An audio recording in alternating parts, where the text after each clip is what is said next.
Welcome to another episode of the Wormhole. Where will this Wormhole episode take us to today? It allows us to be connected with academics and scholars all around the world. I wonder where our guest is today. Hello, hello, hello. Oh, what a marvelous surprise to meet with Dr. K. Renee Horton. And she's all the way in New Orleans in the USA right now. So I'm so happy the Wormhole is able to connect us. So who is K. Renee Horton? Let's find out a little bit. So I'm starting with a quote that she has said on her website. And she says, hearing impaired, Black, physicist, mother of three, that's who I am. That's who I be, but that's not everything. And so I can't wait to learn more about her marvelous achievements and all the inspiring things that she has done. So Dr. K. Renee Horton is a native of Baton Rouge, Louisiana, and a lifelong lover of science and NASA. A graduate of Louisiana State University with a Bachelor of Science in Electrical Engineering in 2002 and a PhD in Material Science, becoming the first African American to graduate from the University of Alabama in 2011 in this area. Currently, Dr. K. Renee Horton works at the Armstrong Research Flight Center, and she's working on the Low Boom Flight Demonstrator project in California right now. I can't wait to learn more about it. In 2016, Renee was elected president of the National Society of Black Physicists as the second woman to hold the office. She has served the physics community abroad as a member of the International Union of Pure and Applied Physics, Women in Physics Working Group, and currently serves on several advisory boards dedicated to a more diverse inclusion in physics. In 2017, she was elevated to a fellow of the NSBP, which is the highest honor bestowed upon a member. Renee has been an invited speaker for the first International Women and Girls Day at the United Nations, Essence Power Stage, March for Science, New Orleans, and recently the LSU Engineering Spring Commencement. She has spoken all over the world, including South Africa, Brazil, South Korea, Canada, Mexico, and the beautiful Virgin Islands in the Caribbean. And very recently also at the Caribbean Academy of Science Conference in Guyana, where it was my honor to make her acquaintance. She is the author of Dr. H Explores the Universe, Dr. H and Her Friends, and Dr. H Explores the ABCs. And before we start chatting with Renee, I want to give just one more quote that she has said. And she says, when you find your intersection between your talent and your passion, you find your true happiness. Renee, I'm just so delighted. I can't tell you how happy we are to have you on the Wormhole to join us so that we can learn all about your journey to where you are today. So I'm going to start you off with literally when you were a child. Did you always know you wanted to be in the sciences and working with NASA? Did I know as a child if I wanted to work for NASA? And my answer was yes. I've always known as a child I wanted to be in the sciences and that I wanted to work for NASA. But I didn't just want to work for NASA. I wanted to be an astronaut. Growing up, I had this huge fascination with science, whether it was outside, just with the natural existence of life. I was really into the cycle when you're talking about the bugs. I was a huge caterpillar to butterfly fan, right? Being able to capture the caterpillars and watch that actually happen, like on my windowsill, because I've created their own little, terrarium area to live in, so I could watch that. But that was not just it. We were into gardening as kids, and we planted a garden one year and really went through and learned the cycle of that. We had a beehive by accident in the backyard, but I got to watch all of that. And at 9, my dad and them got me a telescope, and that changed my whole view on the world, because it was like an intellectual chasm opened up in my brain, because it was like, yo, there's other stuff, like real stuff. Because the NASA in Mississippi used to have this display outside. I would get my parents to stop just so that I could pretend for just a little bit on the moon lander that was out there. And so for me, it was like I wanted to be an astronaut. I wanted to know what was outside in the universe besides Earth and where we were and where my feet were. And that started for me about 9. And that was my dream up until I was about 17 or 18. But Renee, that point you make, that at age 9, you were given a telescope and it changed your perspective, that almost takes us to that the influence in the childhood that has on us as what we grow up to become. And although I wanted to talk about this a little bit later, but as we're talking about children, I'm going to jump ahead a little bit and ask you, you are an author of children's books. That is just so fascinating. Tell us, how did you end up deciding to write for children? I tell people all the time, the idea of the book was kind of an accident. I wanted to have a character because a friend of mine had a character. And it was one of those, I want one too. The catch is, every time I would put this somewhere or have a talk, somebody would say to me, well, what are you going to do with the character? What is it going to become? But one day I was standing on a stage and I said, I'm going to write a book and it's going to be the main character. And I think maybe 6 months later, somebody was asking me, hey, is the book out yet? Is it, can we buy the book? And I was like, yo, like I did say I'm going to write a book. And so I sat down and I started working toward writing a book. And then we released the book, and it was just wonderful because without any major marketing or anything really being pushed behind it, the book sold. And I would meet kids and they would be so excited. They would be like, I read your story and you went to space. And they were like, the story itself turned out to be so realistic for the kids. It gives me just such a big sense of pride, though, to be able to do that, because I meet kids who look like me. I meet kids who don't look like me, and they are still excited about the book. And the book has so many other little learning lessons in there for them. It gives them, if you don't look like me, it gives you the idea that other people who don't look like you are doing amazing things, and you can enjoy what they're doing and you can enjoy their stories, right? And then for those who look like me, it's like, yo, I can do that too. I can be amazing just like that, right? And then the character, of course, represents who I am. And so the character is also hearing impaired, and she wears her hearing aids and she's bald. And so it really says, hey, you can be totally different than everybody else, right? And then you can still rock and you can still do amazing things. And that's how the books came about. That's fantastic, because I mean, all of us growing up from our childhood, and you love books, and you did not see many books with, say, characters that were of different color and minority races and women in science. Renee, I am a fan of Dr. H Explores. Now, I love them. I love them. So we're really very, very happy that you've looked to taking all that you've been able to do and bring it to the children.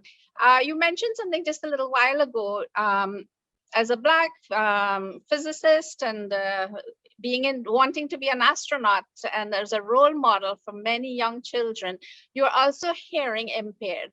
How have you been able to manage to do all that you have with the challenges that you may have experienced? I mean, first, there may be people out there who are dealing with what you've overcome.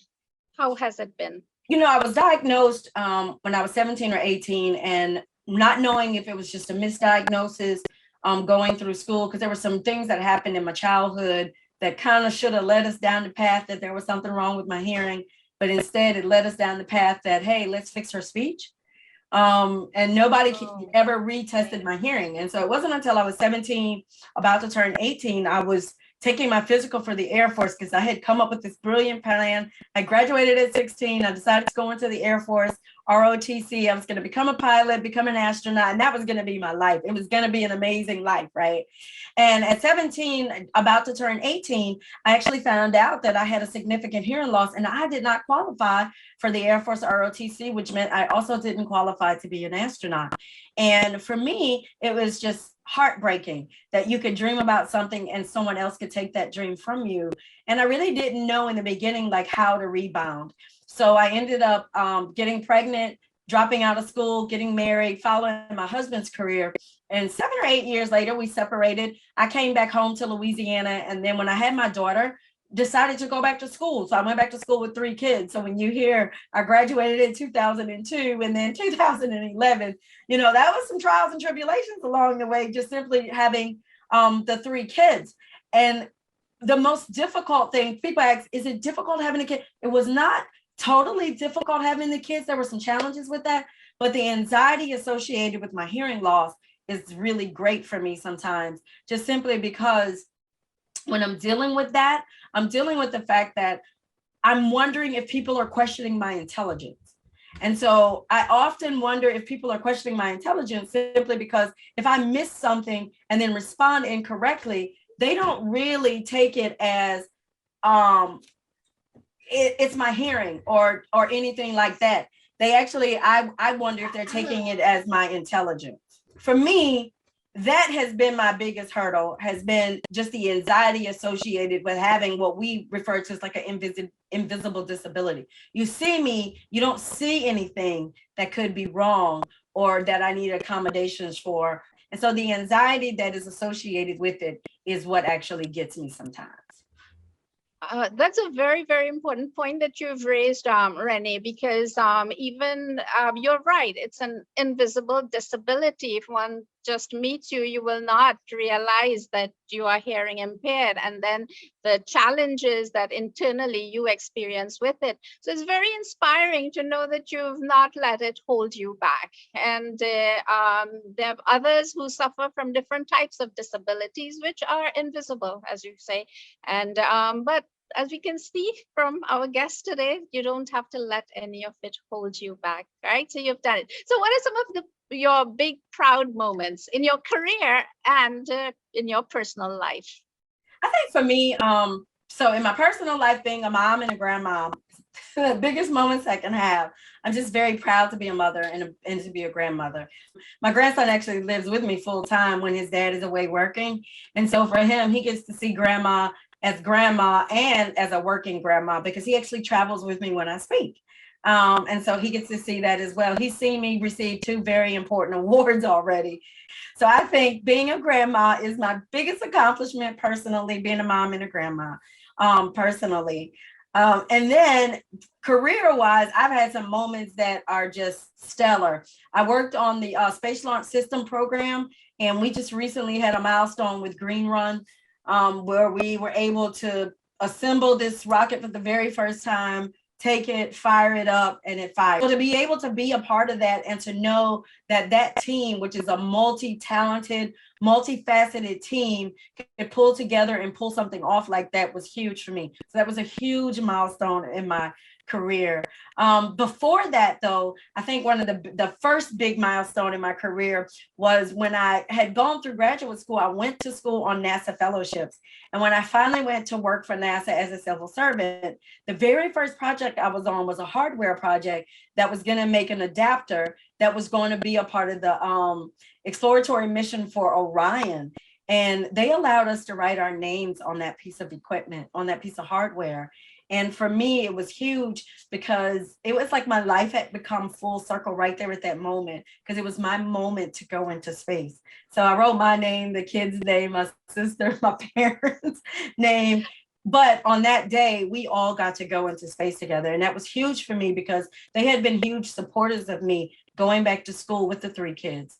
And deciding, hey, I want to be an active part of the community, an active part of society, even with this hearing loss. And so they dealt with me crying, and they dealt with all the frustration that goes along with it when you are not 100% to be able to be in society. Society has this thing about we're perfect this way. And when you don't fit that mold, it really creates problems, not for you all the time, but for society to say, okay, what do we do with you? Or how do we integrate you in? Or what, how do we move with you? Versus just letting us move and then making whatever accommodation after the fact that we're already moving.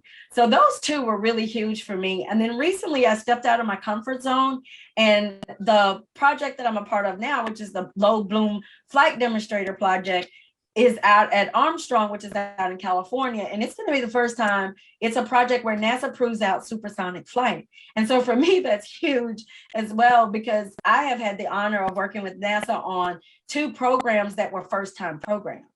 So like shuttle ran for 30 years. My prayer is that SLS runs for 30 years, but that the low boom flight demonstrator also runs for 30 years or more, right?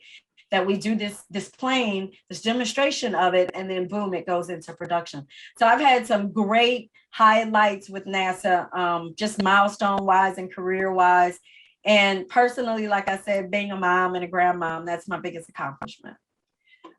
I think you have managed really well to do that, what they call work-life balance, because I can see your face just light up when you talk about your grandkids and the children. I assume, of course, they're a bit older now.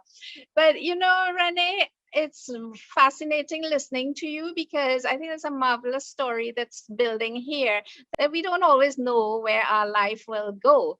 But once you have that idea, what you want to do, well, you are a living example that you can achieve great things around all the stuff and the impact that you are making. I was about to ask you about that low boom experiment is experiment demonstration that you are part of, and that is exciting. That's really exciting. I got like a chill down my spine when you mentioned that you guys got to write your names on the Yeah. Orion.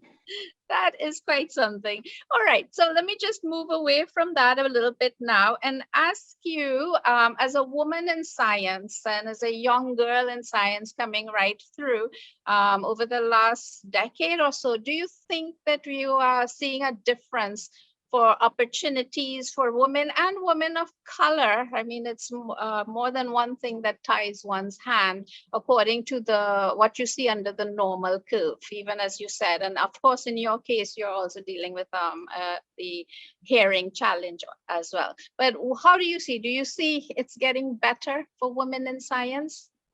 I see that there's a change. It's a slow change. It's moving in that direction.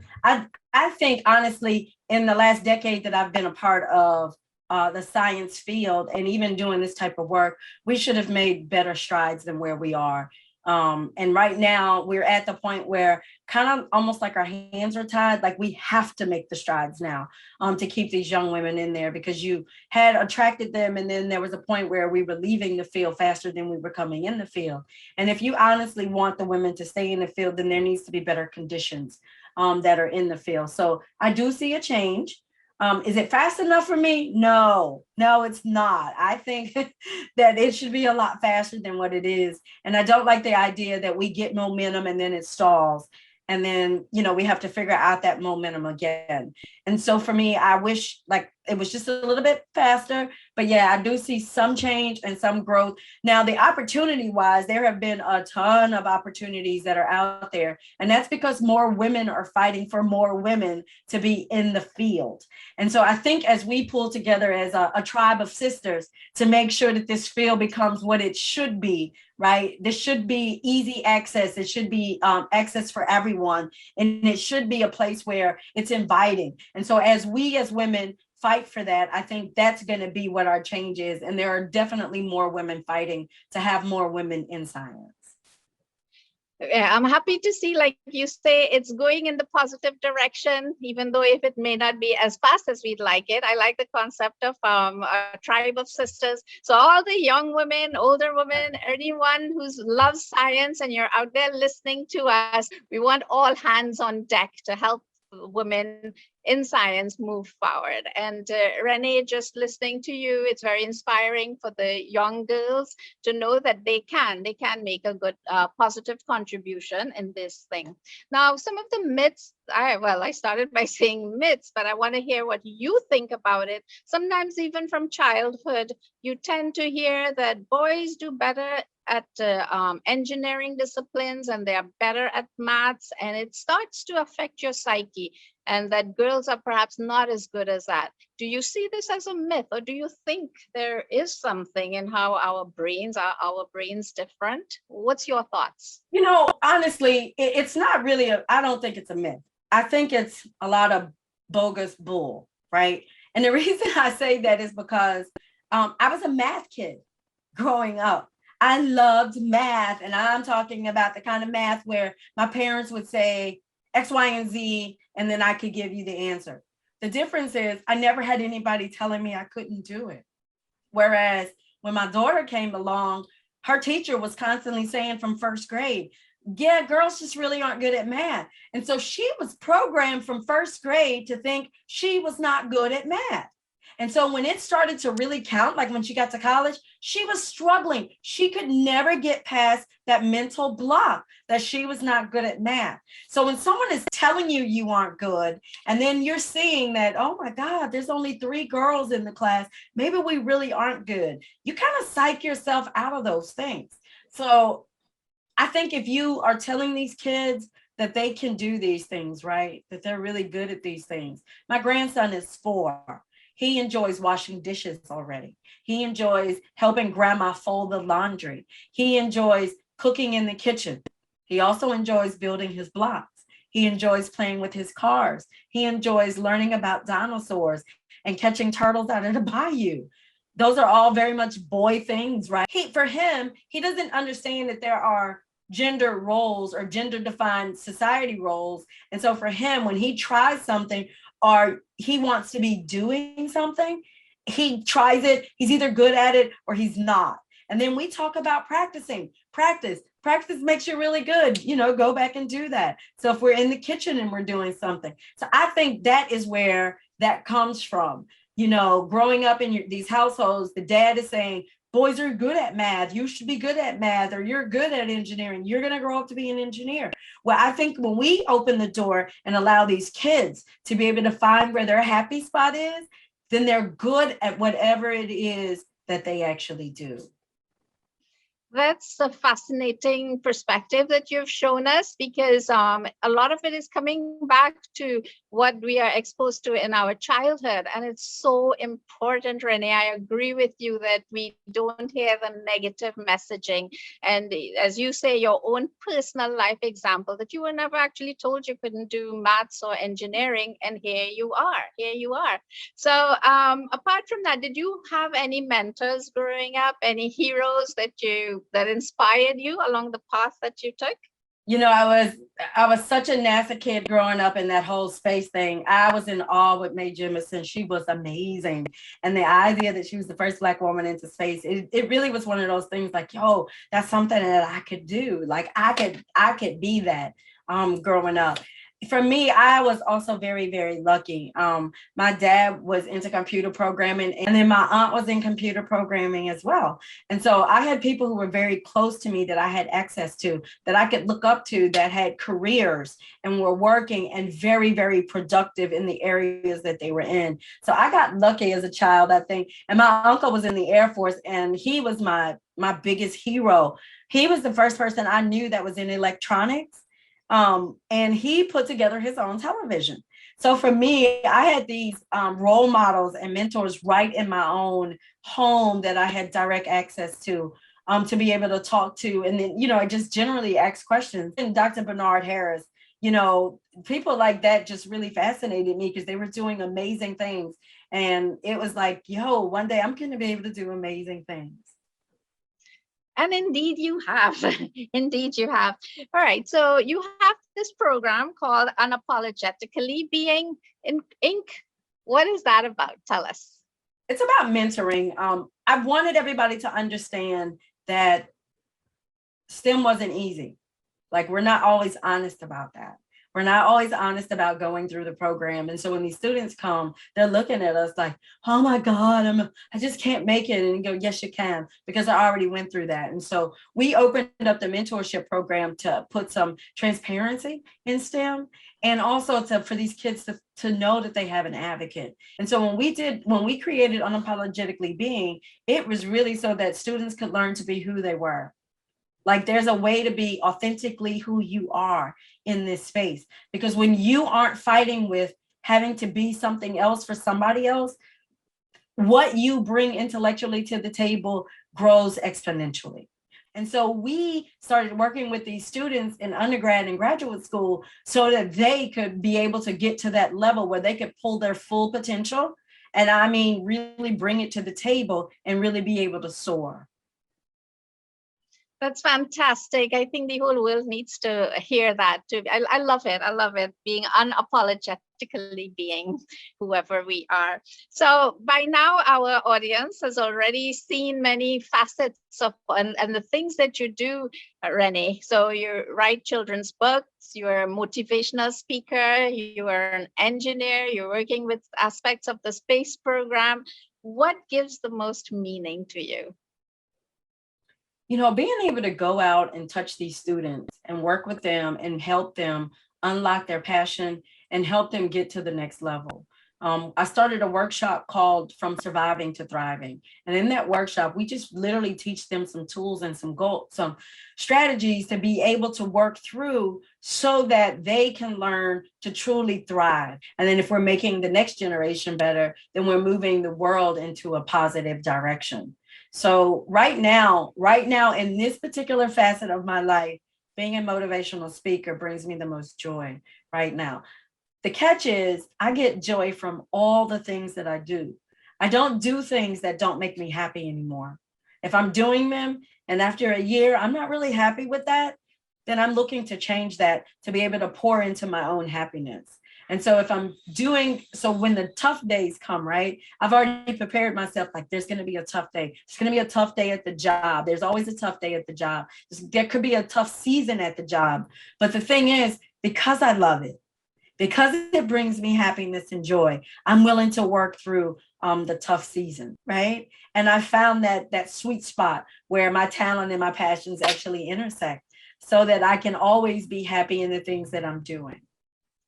Even just listening to you talk, Renee, is motivating me. I love that idea. It is very true. No matter how much we love something, there are always going to be tough days. And sometimes it even makes you want to just give up. But keeping that focus on your passion with what you love to do is where you make the most, be able to produce the most. All right. So you are close to the space travel industry. You wanted to be an astronaut. If you could have had the opportunity to maybe just go to Mars, would you take up that opportunity? I would. I want to. I want to know. I want to know what it feels like to be just in another part of the universe.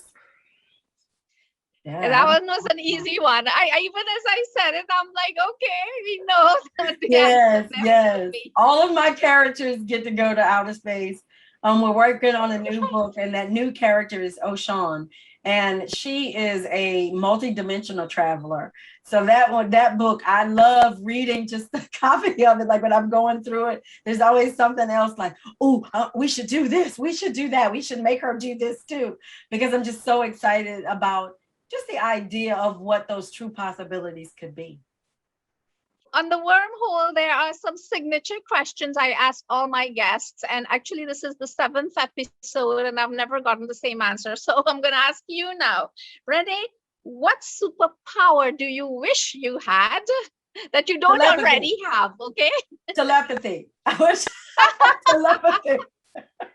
Do you know, Renee, that's another unique one. Really? Okay, yes. I'm so amazed. No one has said telepathy as yet. Yeah, I wish I had telepathy. And then, you could just zoom into everybody's mind. Yeah. Some might be good, some might be. Yeah, some may be good, some may be bad, but that's my superpower I wish I had. Okay, and here's another one. If you could magically go back in time to be able to chat with anyone who has passed on, any great leader, scientist, anyone, who would you choose to have a conversation with? Believe it or not, it would be Einstein. It would be Einstein, and then I'd want to talk to Eve and Adam about that Apple deal. Okay, that was the first one. Good question.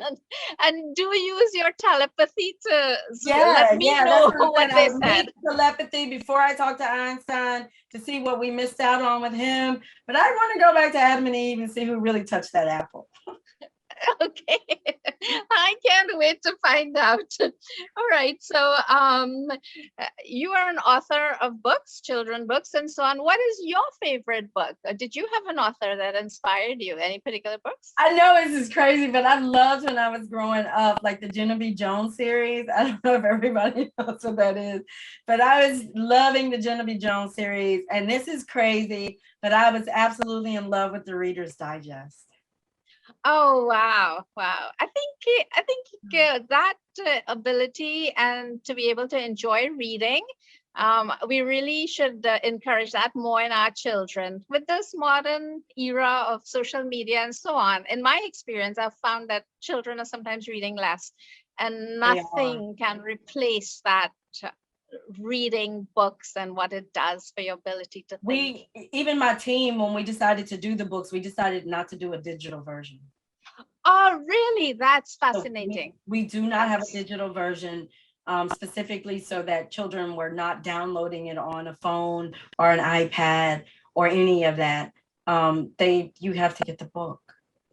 that explains why I couldn't find a Kindle version No to Kindle get it right version. away. But I'm really actually that's really visionary to be able to think like that, because I think we lose something when you don't have that physical touch and turning pages. Call me old time, but that is really an interesting aspect that you guys did.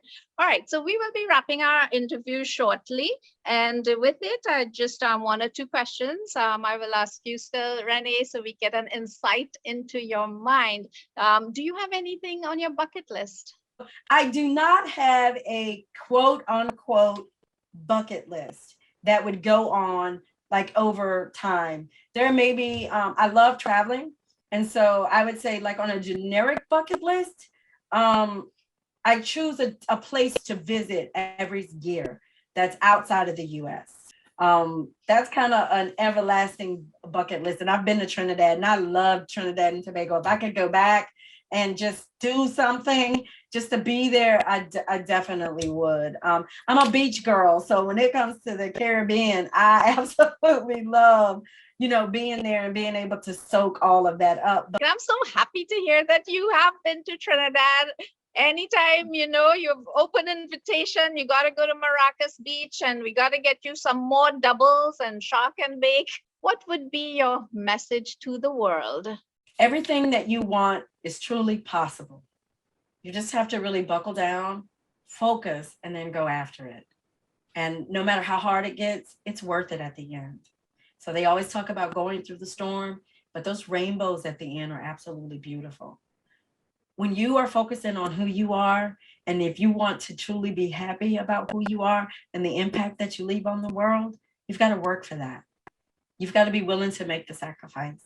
But I'm letting you know that for every sacrifice that you have to make, it'll be worth it, because your impact, your footprint, your place in history will be cemented for you. And so when you are long gone, and when people talk about the dash between your birth and your death, that'll be an amazing space for people to actually be in. What an honor to have had you on our program. I want to thank you from the bottom of my heart for sharing yourself with us, sharing yourself. Many times it's very easy to be overcome by hurdles and depression and things like that. And we need a voice like yours to tell us that we can make this thing work. Thank you for having me. I've truly enjoyed this. Okay. And to all our audience out there, I'm your host, Sharon Hack, signing off from Studio 42, where we seek to find the answers to life, the universe, and everything.